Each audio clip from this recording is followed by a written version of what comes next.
What up, you guys? We are here for our weekly romance oracle reading. Hope everybody is doing well. We're just here taking a look at the week ahead, getting in touch with ourselves and our self-love and our love lives, and we're just gonna see what we need to focus on in order to enrich our love lives and relationships. Ooh, romantic feelings. Your feelings are real and worth exploring. Now, something just said to me, your needs matter. Your needs are valid, right? This isn't just as surface level as like your romantic whims and your romantic feelings. Like, it's not just validating that, like, yes, you do feel this way. It's like, no, your needs are valid, and it's worth getting to know yourself to understand what your needs are in a relationship, so that you know how to not only articulate that, but you know how to keep yourself satiated, you know how to keep your love tank full, and so it's not empty and projected outward in order for someone else to completely like be that source for you, right? We can fill our lives with many things that fill us with a sense of love, intimacy, community, connection, right? Now, we do need those things with our partner, but if our partner is the only source of those things for us, then we will be like an empty vessel, and we will be in need and in sort of like a taker consciousness. Whereas if our cup runneth over, then it's totally different. We have like an overflow, and we have needs that do need to be met within the relationship, but it's not solely on someone else's shoulders. And then if you know that you're good at like making sure that you're generally well taken care of, you love yourself, you're surrounded by, a group of friends and family who care for you, and you can fill your heart up in different ways, then you can have better judgment within your dating scenarios and relationships to see, okay, is this person, am I, just depleted, and that I am, maybe my perception of this is a little bit out of balance at the moment, or is this person like compatible? Do we have compatibility in our relationships? Because sometimes we have legitimate needs within relationships, and then we start like seeing someone that we might like, but are they naturally inclined to be able to fulfill those needs for you? Like, are they in that right phase of their life, or are they completely different as far as like love languages go? And do the love languages that you need not come naturally to them? Because it's those things that we need to consider that are the most valid things before we put whimsy and crushes ahead of the, like, value the crush on someone more than the actual ability that they have to meet your deeper romantic feelings, your deeper needs, your deeper relationship needs. So your romantic feelings are real and worth exploring, and honor your needs and get to know your needs. Okay, what else? I always like to approach these in a way that puts the prescriptive suggestion on how we can grow ourselves and how we can, heal within ourselves. And it's not just these like scripted, go do this and say this to whoever, you know what I mean? It's like we're becoming the partner that we want to attract, rather than getting obsessed over what's out there. We are focused on what's in here. So healing family issues has been a card that has come up, I don't know, since we started doing this. We're always just oscillating back and forth between mother and father healing, which reminds me, tomorrow is our new moon in Cancer, which is the cosmic mother. We've also been working a lot with our cosmic father, Capricorn, right? Because our last full moon was in Capricorn and our next full moon is in Capricorn. It's always like unusual when we have back-to-back full moons or new moons in the same sign. So It feels as though we're in this moment where we are being born again and our parents are around us. Think about like the delivery room, and what do you think of? You think of the mother sitting there in labor, and you think of like a midwife or a doctor and a nurse, and then you assume that there's the male partner there that's holding the hand, that's helping her birth the child. The father and the mother are both there waiting to receive you, right? So it's like we are going through this birthing process right now, and it's almost as if the cosmic mother and father energies are with us. They're giving birth to this new self that's coming alive and coming online. So I'm feeling good about that. But also there is this continuing theme for us that the deeper we heal the way that we perceive our mother and father, and we do our very best to start cultivating our attention on finding the love, right? We've had various, we all have like a spectrum of experience with our parents growing up. And so some parents are just really showy, they're very supportive, they have a secure relationship, they're always there. Some parents are more emotionally distant, even though they're physically there.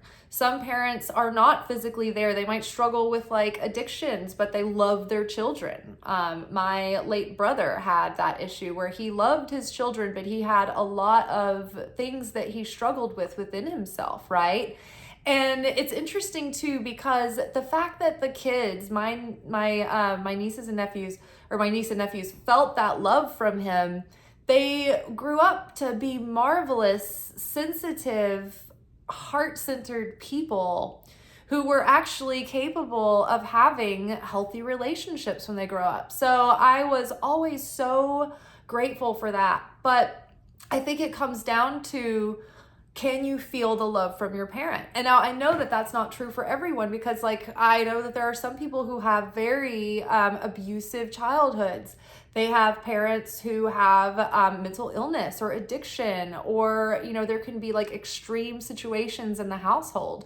And so, or they could be completely absent. They might have abandoned, but even in those extreme cases, if we can, and it's very difficult, it's not easy, but if we can try to see past their human difficulties and flaws and failures, and try to imagine deep in their heart that they loved us the best that they could. And maybe in their absence, they thought they were protecting us.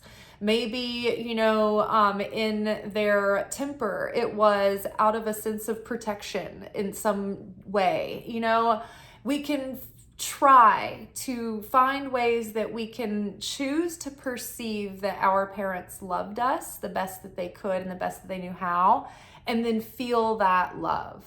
Now, again, everyone has different relationships with their parents, but not one of us has come to earth without a parent wound. We are assigned them. It's like your social security number. It's like, hello, here's your social security number. We will refer back to this during tax season. And here's a mother wound, here's a father wound. I hope you work it out for the best. Because that was contracted before we came into earth, because we have tikkun to work out in this lifetime, in this physical incarnation. And so our tikkun healing is like our soul has these lifetimes that it lives, and there are assignments that this soul is supposed to self-awaken and self-discover and self-express and evolve the weaker parts of it and enhance the talents and share them. And so we have these plans with our soul family before we come to earth. Okay, I'm going to play this role for you, and I'm going to do this, and this is going to, trigger you here, but I'm also going to be like this, which is going to give you some strengths, and it's going to, be complex and multidimensional, but, this is like, we're going to do this, and this is going to be the thing that is going to prompt your tikkun correction, and vice versa. And so it's like this mutual contract that we have that we play out. And two of the most important contracts that are chosen are the parents that we are born to, and the city that we live in, and the major key characters that play in our lives. So the more we heal these family issues, the more we will be able to have the capacity for healthier relationships. We will be able to like relax into those relationships more fully, and we will also improve our relationships with our parents. Even if they're not with us anymore. You know, so many people after their parents are gone, they develop a relationship with that parent on a level that they've never had, because they can either, you know, have that parent in their mind, in their imagination, or maybe they're visited by the spirit of that parent that comes in and is fully aware now that they are out of body about the context of this life. And so I know for myself that I feel my past loved ones around me many times. Sometimes it's my grandparents, and I wasn't even very close to my grandparents growing up. They felt very old and adult and distant, you know. They weren't like super involved, but they were nice people. They were good people. They loved us. But now I feel closer to them now because I feel like they kind of hang out with me, and I have some of their personal possessions that I feel it makes me feel closer to them. And so sometimes I'll hear my grandfather when I'm taking out my compost, he'll say, "That's some healthy looking soil." And I was like, "Thank you, Granddaddy." And then like my grandmother, sometimes when she wants to come out on the town with me, she'll be like, "Hey, wear one of my pieces of jewelry, you know, take me with you tonight." For my brother, you know, he'll come in when I am feeling like I need a big brother. And sorry, I'm getting kind of choked up. When I miss him, and I need someone to make me feel like that big brother energy. Like I'll feel him around, and there will be certain cards come up, or like there will be items that he had given me that will kind of catch my attention in the house. And it's funny, I got this headshot at work, and it's of this actor who was like playing this, I guess like what is it, Sinbad, this like Muslim character in like a 1920s movie or 1930s. It was what it looks like, maybe 50s, I don't know. And the guy looks like my brother. He looks just like him. It's so crazy. So I don't have a lot of good pictures of my brother because of his struggles, but in this picture it looks like he's his most healthiest self. And I feel my best friend around me many times when, you know, he wants to pop in and tell me he's proud of me or that he sees what I'm going through. So your family, you can heal even if they're not here. Make the effort. Great love is worth taking steps that you're guided to take. So if you are, you know, feeling like you are guided to start an account on the apps, I would say get into a healthy state of mind where you feel pretty strong and independent before you do that. Because if you go out searching to meet people from a sense of lack or loneliness or anything of that vibration, you are going to be vulnerable to attracting people who don't mean you well. They could be, you know, the types of guys that aren't serious, but they could be, you know, ranging from, you know, not very serious to kind of like not very nice, like intentionally, you know, just using you until they're done, essentially. And that's, you know, so that if you are coming at the dating scene not having worked on yourself, you may not see the red flags, and you may not perceive that because of excitement or happiness. So make sure that you are in a strong state of mind before you go out approaching the dating scene.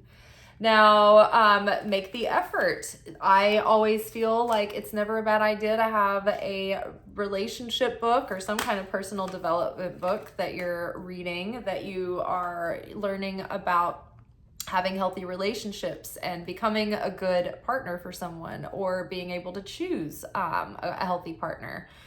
if you have a sense that you're like, oh, maybe I should go to this place or check out that synagogue or that church, or, oh, I've never done this activity. Like maybe you're getting little like hunches and hints that there could be someone there that you will cross paths with. So listen to what you're guided to do. Make the effort, never not make the effort in yourself, in becoming the partner that you hope to attract. And if you're in a relationship, then, you know, you can't stop working on yourself. It's always a constant, you know, effort to work on the self and work on the relationship. But if you want good things in life, they're going to take an effort. And anything that is valuable is worth making an effort. So make the effort. Great love is worth taking the steps you're guided to take. And yeah, having patience and not rushing that process is definitely an effort, because we can get impatient, you know, and we can just like, why would I find? But take your time, and it's worth making the effort. Trust. The situation is calling for you to have faith. So again, making the effort to hold out for something that's truly aligned, it takes effort and it takes trust, but it will be worth it in the end, because, you know, if you keep falling into the trap of like going out with people that you're not intentional about, then it's like you keep getting thrown into the cycle of excitement, disappointment, grief, mourning the loss, like getting out there again. And it's exhausting, and it's not really worth the cheap little payoff you get in the interim of the fun. So making the effort and trusting that what is going to be deeply fulfilling is worth waiting for, and choosing carefully and choosing wisely. And it's worth making yourself the best version of yourself. And it's worth getting out there and taking action, and not just giving up, not just like, you know, becoming a shut-in, although it's easy to want to do these days. All right. Let's get a little bit more clarity on the romantic feelings and the fact that they're valid. Let's just see what that's about. Reach out. Interesting. So this is 3 of Wands. This is kind of getting out of your comfort zone. This is, I feel like this is not 3 of Wands. This is 3 of Pentacles. I always get confused in this deck because it's not traditional tarot, but the red's Pentacles. So you guys remind me. So 3 of Pentacles. So the 3 of Wands did come up recently. It came up this week in our daily pick of cards. But the 3 of Pentacles is about like collaboration and connection, right? So maybe you are like, you know, interested in someone. It's like, reach out. Like, don't just be too shy and never say anything. Like maybe they might be interested as well. So I think with the romantic feelings being valid and like reach out, I think that that's probably like a good indication that, you know, when you feel like you're ready, maybe make the effort and see what happens. I just thought of that. I don't know if y'all remember from back in the day, the AT&T long distance commercials, reach out or call someone who cares, I think is what their slogan was. Heal. Oh my God. Can you even get over this? Like, you can't make this shit up. So healing family issues. Can we get a little bit of clarity on that? Heal. Definitely go ahead and heal those. Healing for those, healing for that. So the Star card is here. I feel like this came up last week too. But healing the self, and there is healing happening here. And the Star card is not just like the 4 of Swords is like healing with the lowercase h, but the Star card is like healing with like all capital letters.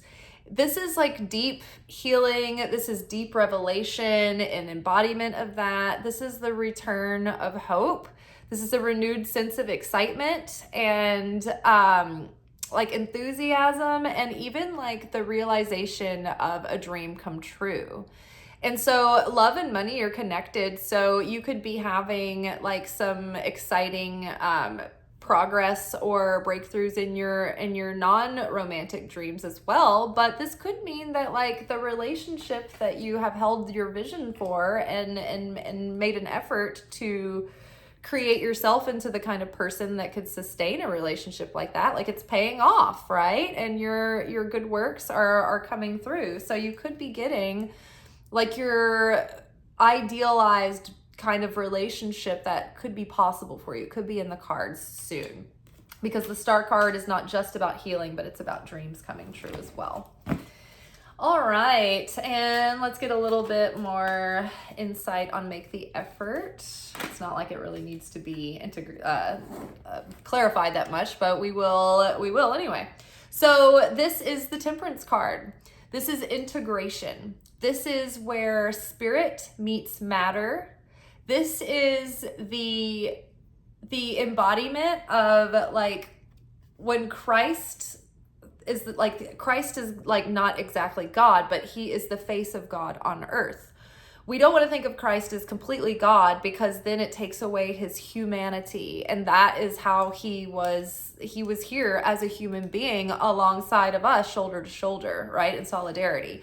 So he was here to demonstrate that what it would look like for a human being to integrate that spirit and material into the world and to channel the light of God through in that divine expression of self.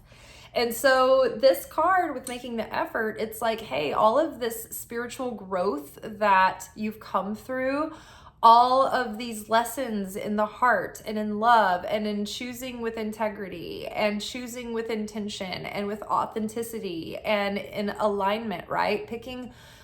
Choosing people that share your values and your goals, right? This is all like coming together, but it's like, you have to make the effort, right? When you are like evaluating different suitors, it doesn't matter what gender you're in, it's like you have to really ask yourself, okay, does this person, first of all, is it mutual, right? Is this mutual attraction? Okay, great. We mutually are attracted. There's mutual admiration and esteem, mutual respect, but you also share common goals. You share your like core values, your lifestyles and tastes hopefully are compatible. Like you really need to like weigh people against these criteria to see if this is going to be the person who's worth making the effort. And so it takes some integration of the wisdom and discernment that you've gained from experience to think back and say, okay, I remember, wasting time with a knucklehead. Do I want to do that again? No. Like, oh, I've seen this type before. Like, I know what they're all about. Like, done with that, kind of thing. So it's like integrate what you've learned. Integrate what you've learned into who you've become as you're approaching this in a new cycle, in a new way. All right. And now let us go into trust. What can we get a little clarity on trust? Okay, with these two both. Okay. Wow. So we have the Wands cards here. We have Two of Wands, which is spread your wings. This is like looking outside of your safe little current reality, right? In the hero's journey, according to Joseph Campbell, I was almost called him Sir Joseph Campbell. This is like the call to adventure. This is when you have been in the comfort zone of the village, but it's time to expand and take a step outside of what you know, of what you've previously experienced, and give yourself like broaden your horizons. Or like if you've always dated like some one type or whatever, maybe it's time to date up from that, right? Maybe it's time to increase your vision for what's possible. So spread your wings and then believe and succeed. So the Six of Wands is about victory and confidence and overcoming challenge and conflict. And so it's like, this is like, okay, have confidence in yourself. Put yourself out there. You're a winning, valuable, likable individual. So have confidence that no matter what, it's like you have the faith to trust that what's for you will be for you, and what is not will not. And rejection is God's protection. And when things don't work out, like, be grateful. You might have dodged a bullet. Like, so just trust the Creator is going to support you if you show up, if you put yourself out there, if you are authentic, and you are, integrating your discernment and wisdom. You've been healing your family issues, and now it's about like being open, kind of putting it out there, like being approachable. But yeah, you've got to have that sense of confidence. But I do think that with the victory card, it's like trust that like you're better off than you think. Maybe like you might have more going on for yourself than you might think, or you might be feeling uncertain about your love life at the moment because maybe you've been in like a time of, I don't know, solitude, or maybe you've had a run of like terrible like people back to back to back. But it's okay. It's like you're going to heal from that, and you're learning from it, and you're learning to make better judgment calls. And so it's like trust, spread your wings, have confidence, but soon, maybe quite soon, you might have some success and you might feel like the tides are turning. So good on ya. I think we're just going to leave it at that. I'm not going to pull any more cards. I think that's a nice, clean ending. And then happy 4th of July for y'all that are celebrating. I maybe will not go watch the fireworks tonight. Here in Nashville, we have a huge fireworks show. It's kind of known around the country, or at least this region, but I've seen it before. I'm getting to the age of my life where it's like Jerry Seinfeld made a joke about how he was like, I'm at the point in my life where if I'm walking down the street and somebody's like, hey, look at that. He's like, I've seen things before. I'm there. All right, y'all. Ciao. Thank you for watching. If you enjoyed this video and you got something out of it, then please give it a like. Subscribe to the channel. Turn on notifications to be notified of when I drop content. Like the videos, comment, share them. Anything that you do helps these messages get out to other people who need them. So you watching a video and taking an action on it actually makes a positive difference in someone else's life.